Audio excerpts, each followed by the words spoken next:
L'épidémie de la Covid-19 est à l'origine d'une crise sanitaire internationale exceptionnelle au regard des enjeux humains, économiques et financiers.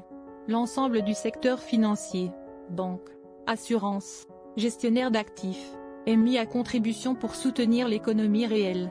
Les établissements financiers doivent faire face à la volatilité des marchés, à des difficultés opérationnelles, et à l'évolution des modalités d'interaction en interne et avec leurs clients, tout en respectant les obligations de conformité qui leur incombent dans un paysage économique, financier, et les réglementaires évolutifs. Les fonctions conformité, dans leur rôle de conseil et de contrôle, ont été fortement sollicitées durant cette crise. Ils ont dû faire face à un certain nombre de risques. C'est pourquoi aujourd'hui nous allons voir en quoi la pandémie de Covid-19 a modifié la structure des risques dans la banque de détail. Dans un premier temps, nous allons étudier les enjeux multiples pour la banque de détail, puis dans un second temps, nous traiterons des risques pour la conformité du secteur bancaire. Il existe plusieurs enjeux multiples pour les banques de détail.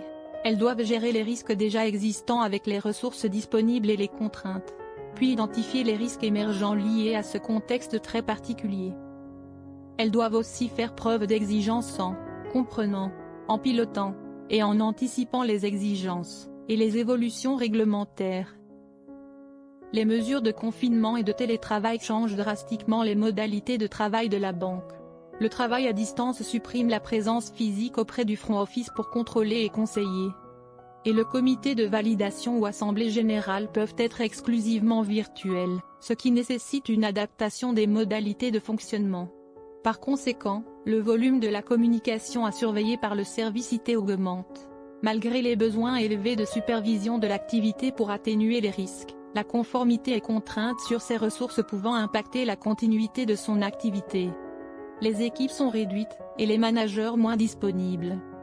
Il faudra également répondre aux nouveaux besoins et aux attentes des clients avec agilité, tout en assurant les diligences de conformité pour protéger les établissements. Certaines opérations sont maintenant réalisables à distance.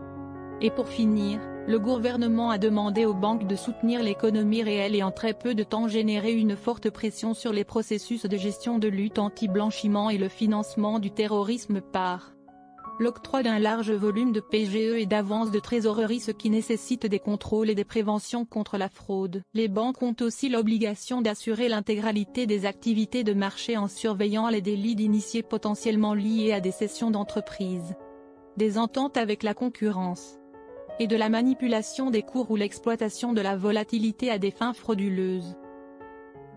D'autant plus qu'il y a une augmentation du volume de transactions et une volatilité très importante depuis le début de la crise qui entraîne une augmentation des alertes.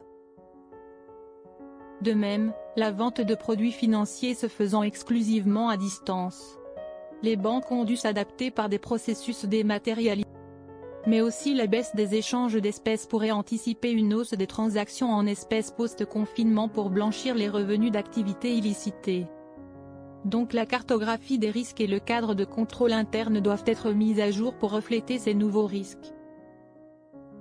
Ce tableau résume bien les risques que la banque de détail a rencontrés depuis la pandémie du Covid-19.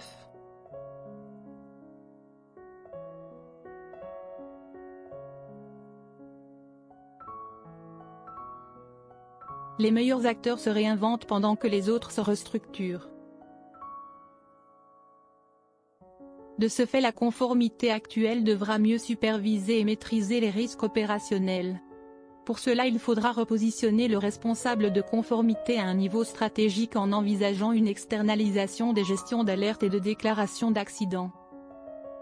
De plus, nous devons repenser à l'architecture technique en renforçant la digitalisation et l'automatisation afin de permettre une réduction des coûts mais également une meilleure gestion, tout en améliorant la gestion des risques. Pour finir, anticipons la montée en charge et intégrons dans la banque de détail des critères environnementaux, sociaux et de gouvernance ESG. Merci pour votre attention.